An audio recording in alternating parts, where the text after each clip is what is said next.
And now over to our panel host, Nyrika, who's going to host a lovely panel today. Over to you, Nyrika. Thank you, Jaisal. Welcome, everyone. I'm Nyrika BR, and I will be moderating the panel discussion today on the topic Soft Skills Development for Machine Learning Production Teams. So I would first like to introduce our first panelist, Jaya Vijayen. She is an internal auditor at a biomedical company based in Silicon Valley. She leads the efforts of internal audits of the quality management system according to regulatory requirements from different countries such as the US, Canada, and the European Union. She has a master's degree in educational leadership and bachelor's degree in business administration from Western Michigan University.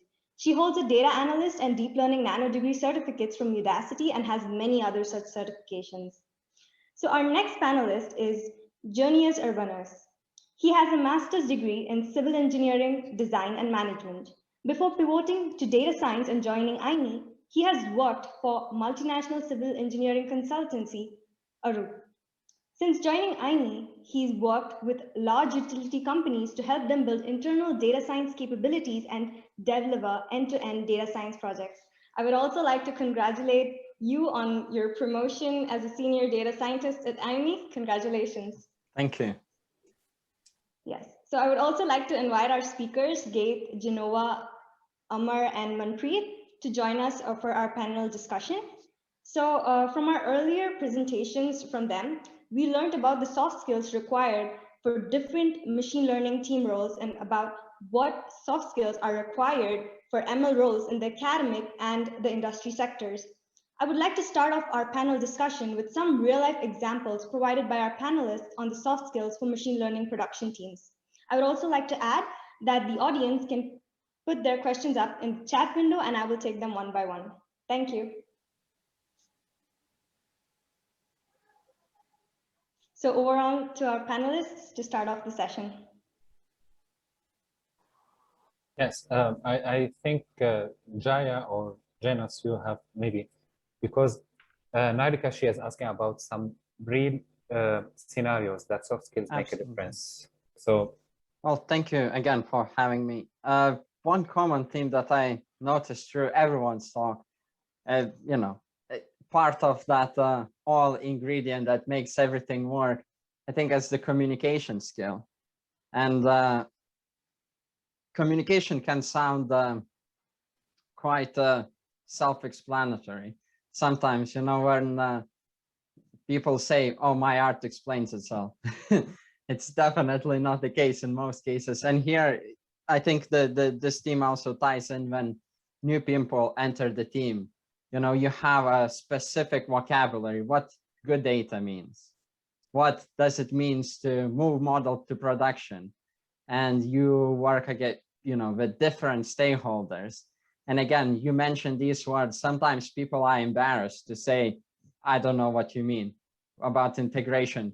Or for example, I worked with utility companies. That was one of the skills that kind of helped me a lot, is that I worked in engineering companies before. So I would know usually what, certain words means by said by engineer, and certain words said by software developer, and certain words said by machine learning engineer. So one example that I wanted to share was integration. So we worked with an external company who was providing data science. And they mentioned, and they multiple times they've asked, are you going to help us to integrate the model? And of course, they said, yes, of course, we'll help them. And my thought was like, I'm sure people on this call will definitely have different ideas of integration. Of course, that was the case. Machine learning people, the data scientists, what they thought about integration was, okay, we will make sure that the model runs, when there's a pickle file, if you are, working in Python, and when you hit the predict, it will spit out the prediction, and, there won't be, will help you, set up the requirements file or Docker container or anything of that. Then the engineers, actually what they meant with integration is that human aspect.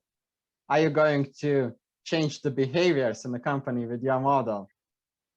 And again, the other part, the engineers, software engineers, they thought that integration, they will help to build the pipelines that pump the data and do all this transformation. And suddenly you realize that, oh my gosh, we were agreeing then, yes, everyone will help with integration, but everyone had such a different concept. So just my kind of idea or just insight is that establishing common vocabulary, and just like if you have meetings, just bringing some words that you are using, or ask like, are we on the same page? Do we mean, these words? Because also, a word that is thrown around, good data. You don't have good data, but what does it mean to have good data? It's again, big word, and just establishing things, what we mean by good data, covering the correctness, all that stuff. So that's my example, and thank you for the talks. I think they were really great talks, with insights. How do you get into industry, and really I think some of the communication aspect was really underpinning quite a few of these talks, and without the skill, I think it's very, very hard to progress in industry, and also especially in data science, where usually data science is placed between these three circles. You have subject matter expertise, you have statistics, and you have programming or hacking knowledge, and you are in the middle. And to have that synergy and succeed, you need to be able to effectively communicate with all these circles, especially if the knowledge is dispersed. So yes, I think common vocabulary, that's the message for me. Yeah, I'd like to add on to what Jaunius was saying. Communication constitutes three things, right? You have the verbal, you have the non-verbal, and you have the written skills. And I think all three are really important. Like in verbal skills, when we think about communication, we always think about verbal, but the other two factors, the non-verbal and the written skills, are also important. For example, if you want to present an idea or technical subject effectively, you need to kind of communicate that process in a clear and succinct manner.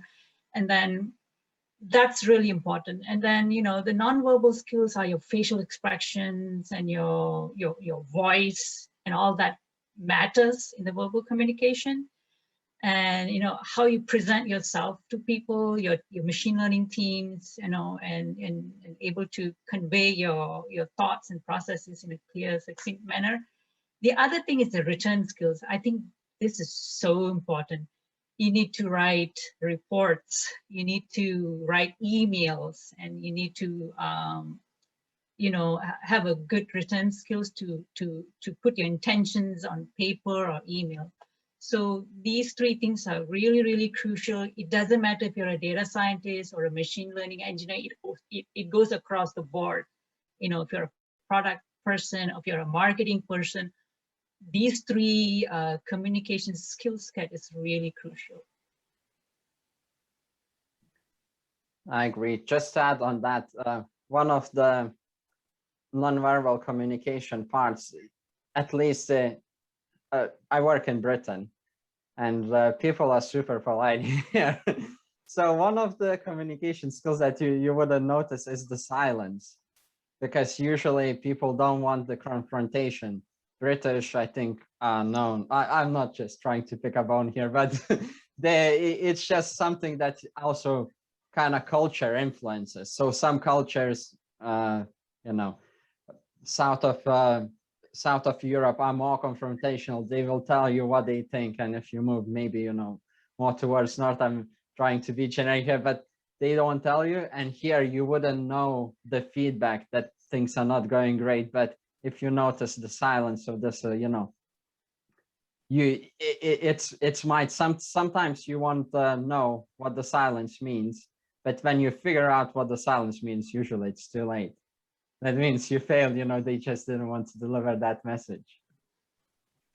Yeah, I can say that meaningful silence is skills also. It's part of the skills. I don't think it's something easy to perform meaningful silence.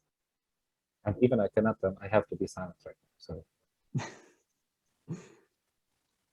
Yeah, the other thing is, listening skills, I don't know if you call it silence, but listening is really important.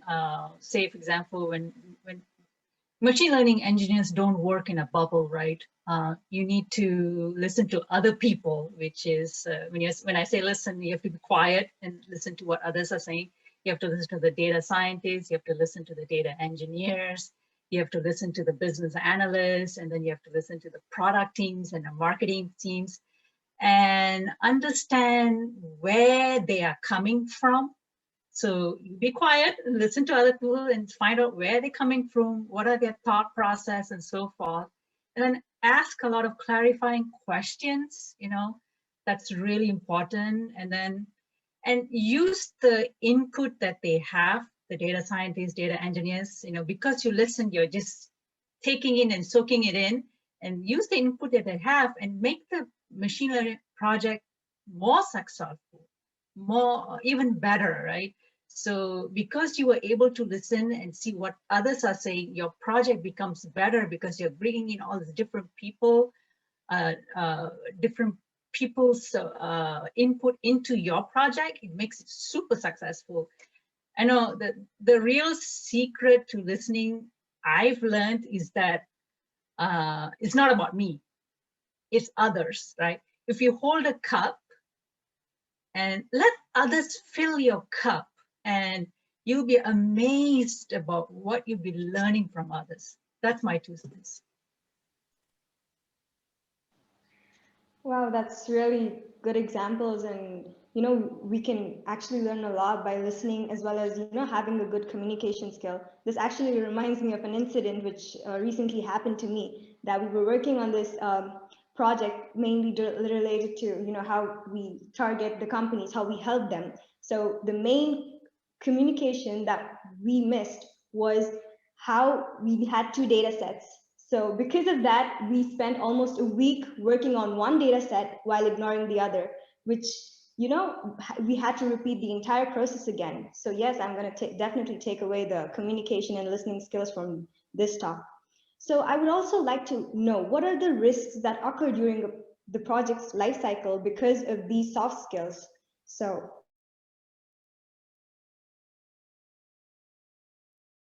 start with this one. I can say, let's say, and I'm sure about it somehow, most of the risks that we face in any project, it's related to the soft skill more than technical skills. In general, as a project manager, we used to assign 2 levels of risks. We have the high level risk, which is related to the attitude of the company and the attitude of the client, or the who we are performing the project for. And there is the technical and the project risks, which is assigning the risk comes from the nature of the project itself. Now, in general, the high level risk is more critical, and we can find that 2 or 3 risks, but it might stop the project in general. This is how it's revolved. And the reason, because of the soft skills, missing soft skills, or missing communication skills between the client and the team, and among the stakeholders, misunderstanding some concepts. So all of this, it's not related to the technical skills that the team has, or even what is the client have. It's related to the communication skills between the 2 parties. I think this is very critical, and it's frequently happened, and somehow we miss, let's say 60% of the time we miss to fix it. We don't know how to fix it, or we try to fix it when we face it. But it's something commonly happen. It's not something new, or it's not secret. Absolutely. Similar examples I've seen multiple times. Also, I think it's very interesting, the interface between data science team and the business and any stakeholders that you have, because the stakeholders will come with certain ideas about, what the team will be able to do, and then the team will have will need to uphold their end, coming with the ideas of what the stakeholder will give.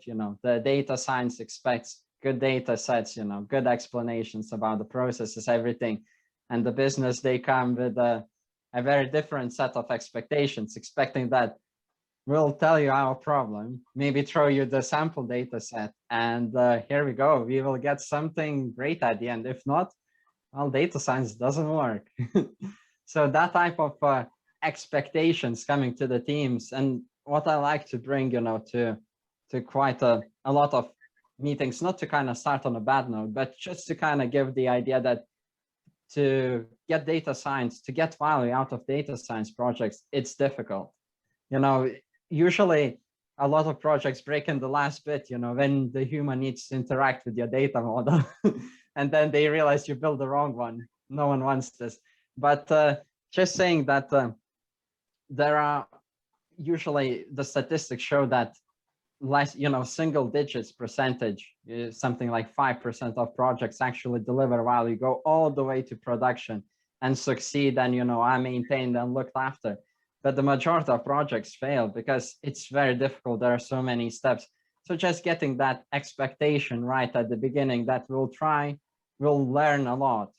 It's not that, the failure, like you said, it's not the hard skills that the people don't know how to manipulate data, but usually the failure will be that no one really thought about this data, beforehand. They didn't kind of collect this data for data science purpose. And again, you even don't know if it will work. So again, there's a lot of learning and experimentation and failures. And just to kind of have this welcome attitude that we'll try to fail as fast as possible without, taking too much time. So again, my kind of takeaway is the managing the expectations at the initial stages. I would like to add to thank you for the examples. I think one of the soft skills that is vital to consider at a machine learning or data science team is empathy, because before being professionals, we are humans. And to achieve the results and to achieve synergy in the team, not only the lead, but also all the members of the team, and looking, considering, and also the stakeholders, we need to see all these amazing people as humans. So empathy is part of the understanding. And we think always when we listen understanding, we just go understanding data, understanding how the mechanisms are like a part of our project, understand the different tools, but we forget that understanding is I think, the most important function of understanding is understanding people. And when we are able to understand to our teammates, to our colleagues, to our stakeholders, and the things that you have been proposing as examples, I think the base is empathy. And I think the result at the end is because, like, I always like to present the example of the soccer team is, okay, at the end, it's one person who is going to do the goal, but the victory is for all the team, is the same. So we need to help to that part of the team or to that person who is going to perform the core activities of the project to help to corroborate and ask these people how we can help them, because it's not only doing or performing our role. Sometimes we need to go to talk with people. Well, now we have this situation that we cannot go to talk with them, but we have these calls to communicate with them, try to understand what else I can do. Maybe you need, for example, we talk about mentoring and coaching. You need more information. Maybe I can share with you my experience that can help you. Or sometimes it's only drink a coffee together just to feel that you are part of the team.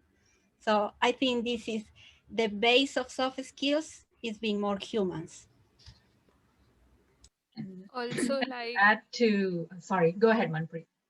No, just to like add to Jaunius' point that what business people expect from data scientists and really very less projects go into production.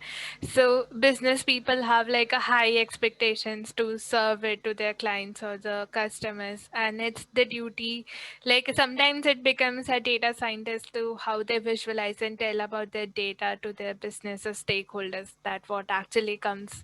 So how well you know your data and how well you communicate through your data is like an important bridge that's between the business and non-tech people and the data scientist. Yeah, just to add, when we have resolution conflicts or the ML project is not going as it is intended to, I think that's where leadership skills come in, right? You need someone who can kind of restore courage and hope in the team when the team is down or when the team is stressed. And like what Gio said, bring empathy in. This is when the leadership skill becomes like takes the precedence of everything, because you need to hold the team together. You need to give them some hope, and kind of motivate and inspire people, and continue to encourage them, and cultivate some strong relationship with the team is really important in an ML engineering team or data science team. So I think these things, the leader is really, really important when things don't go as expected.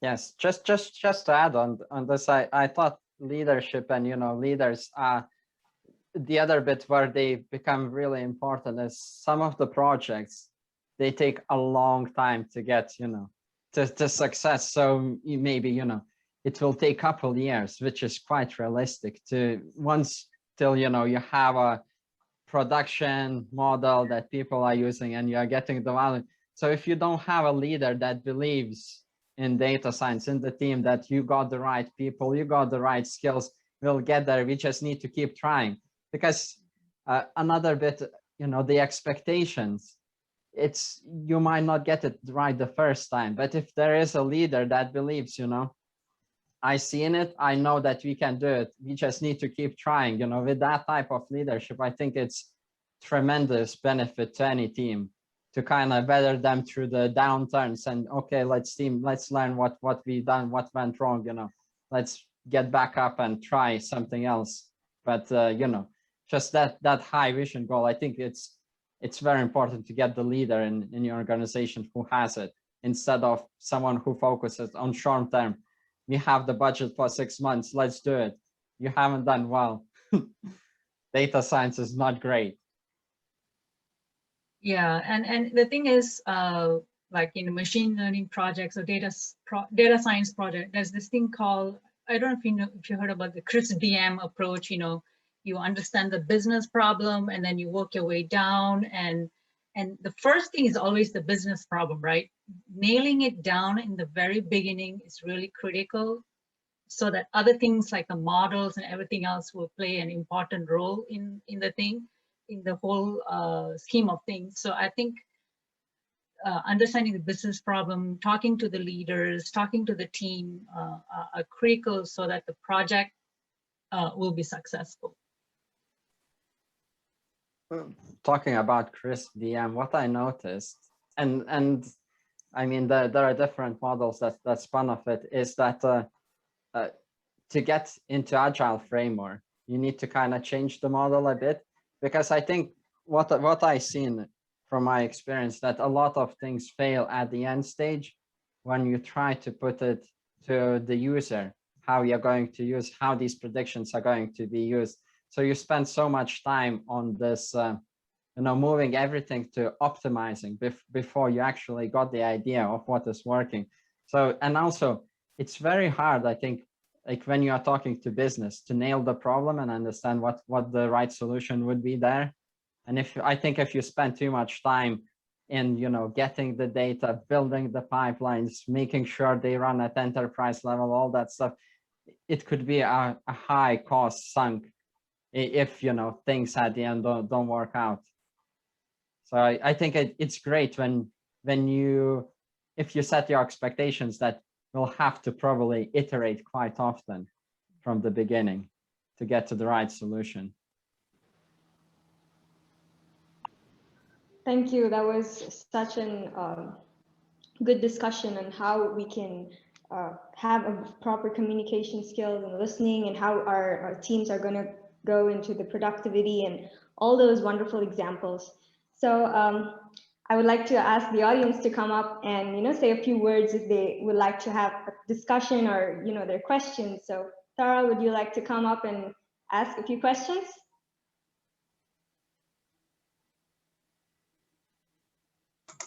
Was that me you asked, Nyrika? Yeah. Yes. I hadn't really thought of any questions, but give me 2 minutes and I'll think of something. Sure, no problem. Thank you, though. Gary, would you like to come up and ask a few questions, or would you like to talk about something?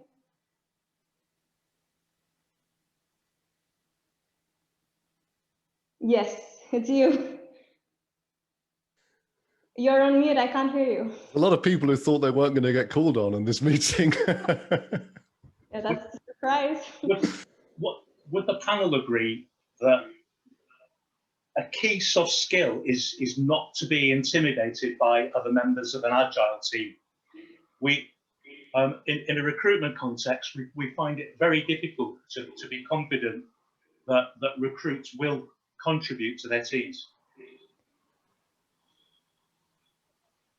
Yes, if I can go first, I think part of Amy's core values is being brave and integrity and expert, and I think these kind of come in.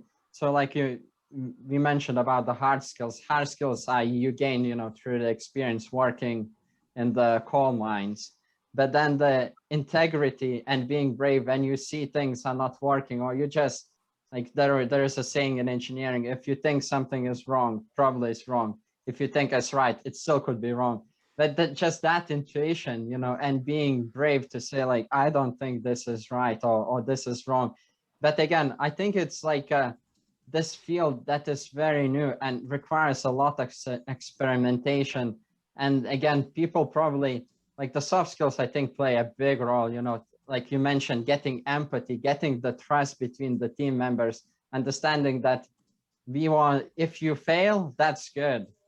Just share the failure and we will move on, because setting expectations that, like, listen, guys, probably we will fail a lot in this team and that's okay, because we don't know what we are doing. We know if there is a leader with a high goal, and can set a clear expectations, what we are trying to achieve, that's great. But the rest of the team, you need to be able to understand that we'll fail a lot and we'll learn that's a lot. But I think in the teams, it becomes intimidating because you hire data scientists who charge a lot and you think they will come in the team and solve your problems. And, a new person comes in the team and usually they are intimidated. It's like, maybe I don't know, maybe I'm, stupid to ask this question. Are we on the same page again? Yeah, and the other thing is when you're in a team, I think it's important to develop deep relationship with each of your team member. When you form deep relationship, even when you make mistakes, they know you well enough that you are forgiven, let's say, okay?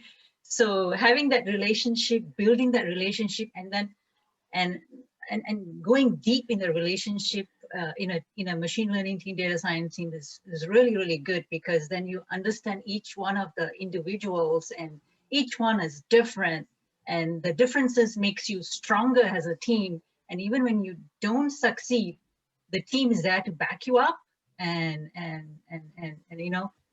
help you achieve your next step. So that's what I want to share. Thanks, Gary, for your participation. So we have a question from the audience that is from Liam. He asks, I think the point on empathy cannot be overstated. However, this is the first time I ever remember hearing empathy in a business discussion. Why do you think the concept is so often overlooked?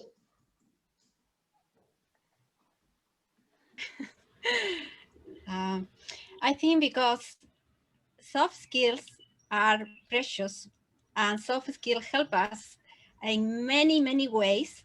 But they, as Anu said in the chat, they are not visible. So as I mentioned, it's like the oil in the engine. So you realize that the oil is so important just when the engine starts to have some damages, and soft skills are the same. So another thing that we can think about is that soft skills has gained some importance the last year during the COVID, because we realized that we were at home in lockdown, and we needed people. We need to talk with people. We need to share with people. And in that moment, we realized that how important are to talk with a friend, to go to drink a coffee with a colleague, to just, I don't know, to share something that happened during the day. Okay, that's why soft skills sometimes are like people don't consider that are so important. But soft skills are, as I said, like superpowers that help you to move and to achieve your goals if you know exactly what you want to achieve in your life. So the personal vision statement is another thing that is important for that. But in the case of empathy, it's like I always expect that people understand me first, and maybe I forgot that I need to understand people to get a really a good communication. So interpersonal communication.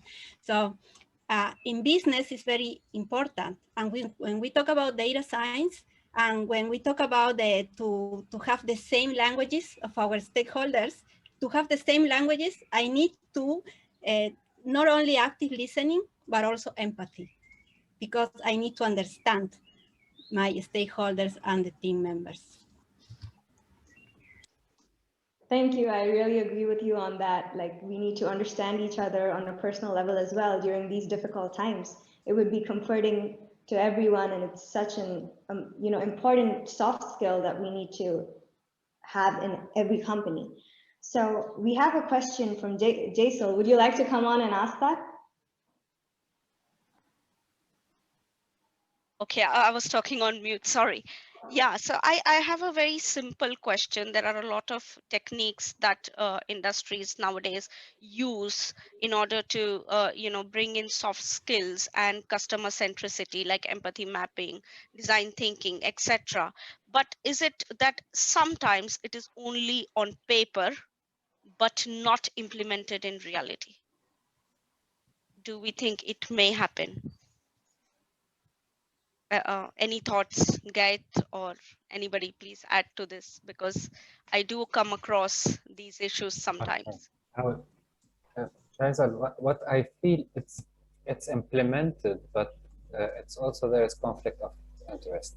Let's say most of the time, the soft skills, it's coming to build the company or the organization attitude and the whole the team has to be, let's say, apply this attitude in his personal life. But what's happened, we are receive it as an individual, as personal point of view. And here the conflict appears. So it's not on paper. I mean the trainer, they are doing great job. This is what I feel about that. But yes, we most of the time we are failed in building a belief on the team members, with the team members about the company and how the company, since we are working for this company and also the company is working for us.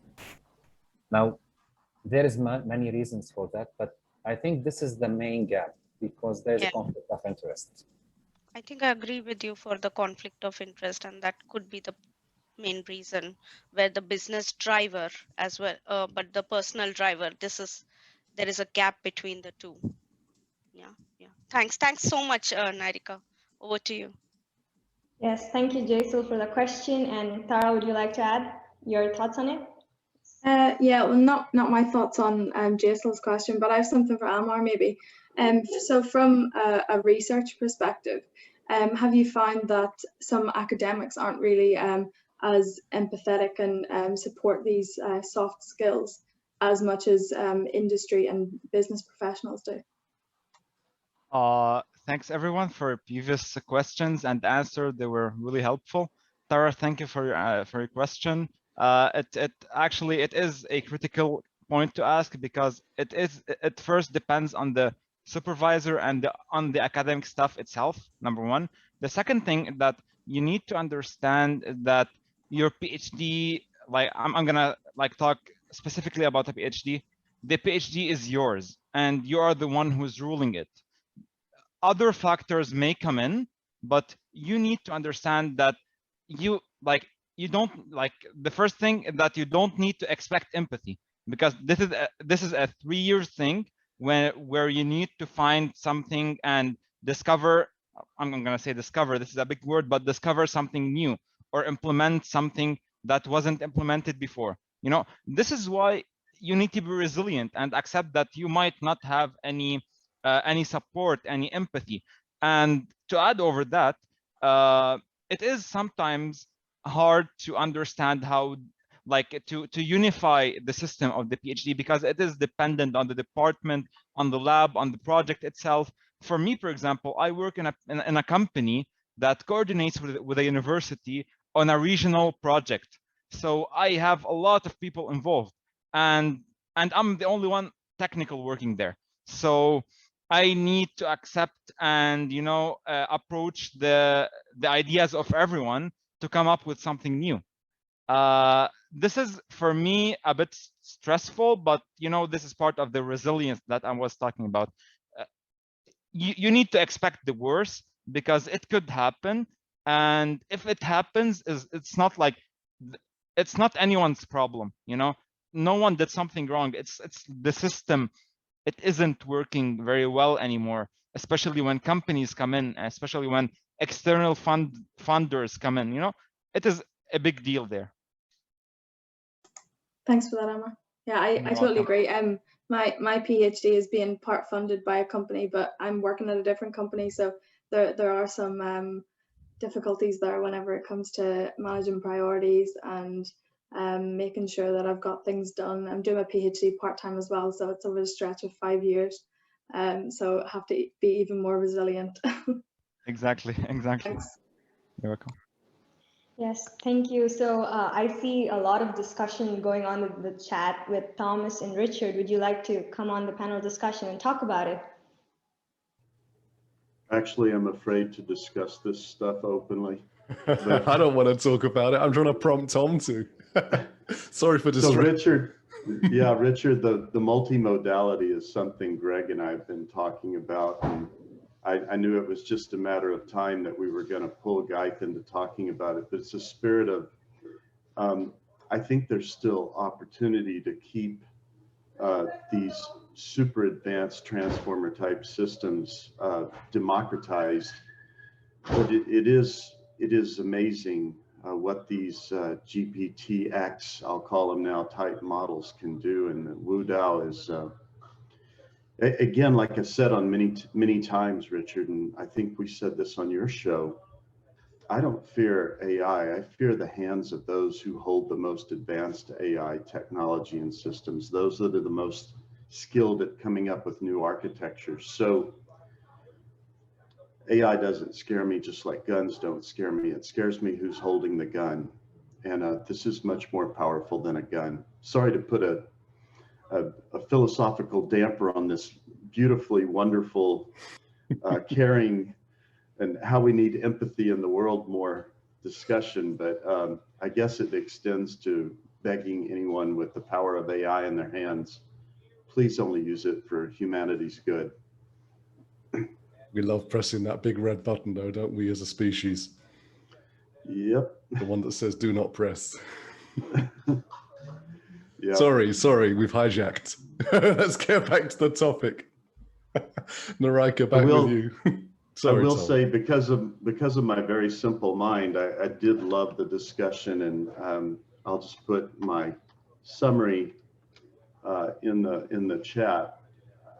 Really, if we just stop and care about everyone and have a more together spirit, all these things are solved. But it's still not happening at a company level. It really is not. There's companies just, well, for example, do you really like the name human resources? I don't, but they sure treat us like that. Yep, you're a resource. And I'm And really you are Not a in user. Amy, not in Amy. And you are a user. There is two Yes. industries in the world who call their clients users. Yep, that's very well put, Amar. I think Very well the put. the worst here is the staff name. Staff is the most the worst word can be used. Yes, I would like to add something about the empathy and about the business field, about the soft skills and about talking about empathy. Yes, it's true that maybe in the business field, it's very difficult to find empathy, but I think that we have the power to change that. So we cannot always expect changing from others. We can start with our little grain of sand, doing something with our team. So because I think the core of every company are the teams. And when the teams perform, like not only as a technical team, but also as a human team, I think we can add a lot of value to the values of the company. So I think it's something that we can start doing, just thinking about how important are soft skills in the business. Just to kind of to add on that, you know, when one of the questions from the audience was, you know, why no one has thought about empathy, I was thinking it's it might actually stem, you know, from what we think as humans we can manage, because the hard skills are so much easier to manage and to buy. You want to get someone to build your pipeline, you get a data engineer. But how do I get, you know, that communication skill between everyone else? And if you would, if someone would brought to your attention that actually project success depends on, you know, 60% soft skills, suddenly you would get scared. It's like, oh my gosh, it's invisible. I cannot manage, I cannot measure it. So, but again, the same with electricity. Yes, you cannot see it, but you can measure it. So maybe, you know, some sort of devices like team building exercises, one-to-one grabbing coffee, those types of, you know, exercises will help you to measure that type of level. What are we doing with the soft skill? But I think it's kind of acknowledging that it contributes a lot to success and it needs to be managed and it cannot be bought easily.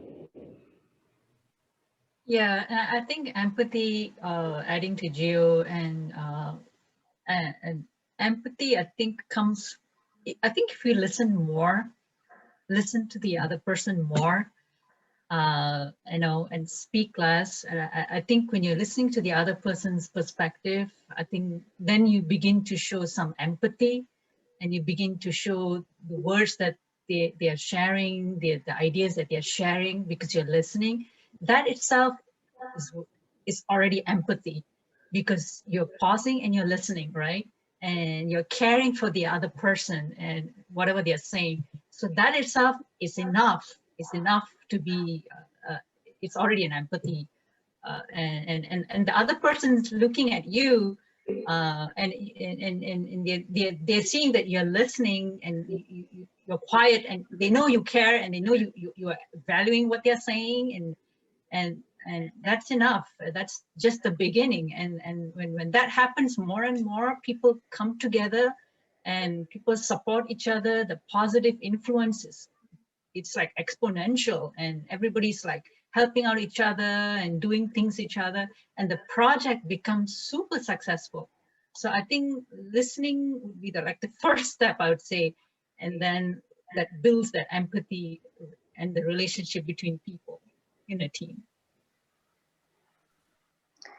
Well, that's really true, especially at the current situation. The world is facing such a huge problem due to COVID and all the other complications. And, you know, each country has increasing number of deaths. And I think this is the right time where we need to, you know, listen to people and empathize and, you know, just give them a little time to breathe because of, they might have lost a loved one or someone who's close to them. So it's really important. And I think a lot of companies should take forward in helping and, taking care of their employees. And I think people are helping each other and the community is growing. And it's just wonderful that even though during these hard times, we have a connection with each other, and that's really important. And I think that's exactly what it means to be human. So I would like to end the panel discussion here, and thank you all for listening, and thank you all for your lovely and wonderful thoughts and the discussion. Thank you. I would really like to thank the panelists for taking the time and sharing their experience with us. And it's been such a nice discussion. I really enjoyed listening to it and moderating it. Thank you all, and I would hand over to Richard. Goodness me, what a wonderful discussion. That was just amazing, just sitting back and watching that conversation flow. Thank you for all the contributors. Vibhab, would you give us a quick summary, a quick flavor of your thoughts from today, things that you've gleaned and taken from this? Would you do that for us? Yeah, sure. On the soft skill part, I think we've covered many viewpoints. I don't want to repeat everyone's take, but I think there are a couple of things that I do want to highlight. One is that soft skills are as important as hard skills. When you're starting out as a junior person, the first thing that will get noticed is your, for lack of a different term, your hard skills, your ability to do your task. So you have to build a little bit of reputation through hard skills, and then soft skills embellishes that. You start off, and it's the simple line, your work speaks. So you build from your work, and then you blend in with soft skills, and that is something that is intrinsic, and it has to be working in a team. When you're the junior-most member, you understand and work with the team, and you must know the context of the task that you've been given, where it fits within the larger pool of things, knowing how to get the task done. And through that, we sort of reach somewhere when you're talking about a mix of soft skills and hard skills. The second point was that I think at the empathy point, the understanding point, I think there's a point made about relationships. I think that's very important. I think large companies it may appear that they're not empathetic, but I think if you build good relationships, if you work hard and if your work speaks, it'll automatically translate into a situation where people understand both on a personal level and a professional level. It's a journey. We have to understand that it's a journey. You cannot expect everything, kindness, empathy in one phase of that journey. First journey would be getting yourself known. So first journey would be getting your work known. Once your work is known and you've spent time, then the other things integrate. Because there's also a flip side that if you've not worked long enough and you've not established your credentials, and someone is empathetic or is trying to understand too much, then sometimes the quality of work might get compromised. It's a hard truth.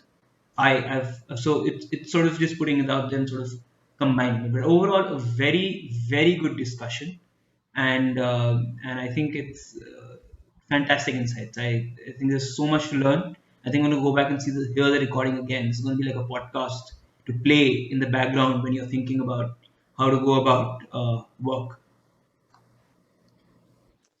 Thank you so much, Vibhab. And it's wonderful to be here with you all. Let me just do a quick note of thanks. So we started with Raith and Gio tonight. Thank you so much for your talk. What a lively way to get us started. Manpreet and Amar, thank you so very much. That just incredible, your stories that you shared and the thoughts. Thank you to Jason and Nyrika who moderate and summarize and do an amazing job. And of course, Jaunius and Jaya, thank you so much for leaning into the discussion. Your contributions were outstanding and very, very useful. And of course, everybody that contributed tonight, it makes it all happen, doesn't it? But I'll just single out Nyrika and Raith as well, who were instrumental on actually the theme for tonight and making this possible. I feel like I do less and less every day. So that's great. That's more than great. Loving as we rise together, as we grow together. There's no better feeling than that. for this group and beyond. It's 5:02, very happy to close the meeting, but anybody like to share any parting thoughts? Anybody perhaps hasn't spoken who's got a thought or two to leave us with tonight? Deborah perhaps, or Andrew, or Liam, or Karen, or somebody who hasn't got their camera on? My only thought would be so many great comments tonight. It's been really great. So thank you all for your talks. I didn't get a chance to spotlight you, Andrew. That was so fast. I was looking for you. That's wonderful. Thank you. Liam? Oh, I don't have any questions, but it was a great seminar. And I think a lot of points were brought up that are so not often discussed, but are hugely important to all of us as human beings. And I think maybe they've been pushed to the wayside because they've been thought of as weak previously. But since we've been through all this, I think now is really the time to push, this sort of agenda. So thank you, everyone. Thank you so much, Liam. Odelia, do you have a comment? Oh, Deborah, sorry. I'd just like to say thank you to everybody. Presentations were brilliant. And again, it's just really nice to join the group and learn so much about AI. And obviously soft skills and empathy are key for the future going forward. It aligns everything now that is going on in the world and the fact that we've all had to suffer during the pandemic. So it's great that we're actually talking about that in this group, and it's always good for everybody to come in and learn new things. So thank you very much, everybody. Thank you, Deborah. Wonderful to see you. Sorry, I've got the big screen. I was looking over there and you were over there. Odelia, you've got a dash. Quick word from you. Yeah, thank you so much. This was a very interesting session. And I think we should discuss more and more about soft skills, especially in teams that are extremely scientific or technical, like engineers, soft developers. So I think that was amazing contributions. Thank you so much. Thank you so much. Selwyn?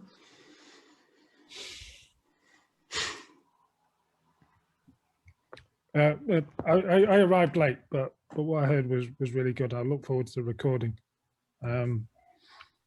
My experience of working with teams and soft skills is first trying to develop my own soft skills. Aren't we all? But yeah, I've always surrounded myself by super intelligent computer programmers, and it takes a while for us to have the confidence to just be ourselves. So that would be my point of view, is try to have the confidence to be yourself, to talk about what really matters. So yes, right. I would like to add something to that amazing contribution. I think developers are superheroes and they need more superpowers like soft skills. So start training more your soft skills. We all need to train more our soft skills. Get in contact with Gio now. Karen.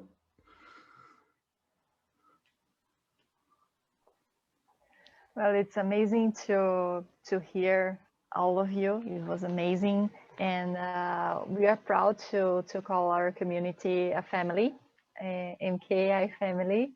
And of course, we are always having to improve our soft skills. This is something that we just don't learn how to do it. We keep improving our soft skills with time. And as a communicator, it was just amazing to hear all of you talking about soft skills. I'm just overwhelmed. It's something that I really love to hear. And I do find a MKAI community really filled of soft skills. But as I said, I think we are always learning and improving. And this is great. I just love it. Fantastic. Thank you, all of you. A time for coding and a time for talking. That's wonderful. Delphine? Yeah. I see you put your camera on. No, what are you shaking your head for? I should turn the camera off. Divya, did you want to say something? Did your hand go up? Yeah, hi. Hey. Oh, there you Sorry. are. How are you? I'm perfectly fine. Actually, I was very excited to talk maybe about spiritual AI someday. Not today, but definitely someday. Let's do it. Um, Go on, give us a quick teaser. I don't know. I just came to my mind because all those fantastic talks were going on, and I was just fascinated about the aspect because I am from Varanasi, which is like spiritual heart of the world kind. So I enjoyed that part and maybe connecting AI to that and making AI think in that manner. I don't know whether it'll happen soon, maybe someday, but then I think it'll happen. And the way we are thinking about AI as a baby and introducing AI to the world, putting in ethics, responsibility, and everything else, spirituality, I think, will be the last connecting knot for everything. So I started reading a lot about that, philosophy, psychology, and everything, and trying to connect it to law, then engineering, then management. How does it work? Because spirituality practically works everywhere. And that's it. That's what came to my mind. I'm sorry, it is very different from what talks we had today, but it was just in my mind and I wanted to put it out. AI and spirituality. I think there's a topic, isn't it, for us to get into? We need to be careful. Someday we can have such kind of discussion so that everybody has that part to play, and maybe a little bit different from technical part of it. So people are already calling us AI hippies. We need to be careful. Or maybe we need to embrace it. Plan to work on. Wait, we're not AI hippies? I know, but we try and keep it a secret. All right, it's 2 minutes past. Sorry we overrun. Lovely to see you all. Catch up soon. Stay well, everybody. Stay happy. Stay positive. Bye. Thank you. Thank you. Bye. Bye. Bye. Bye.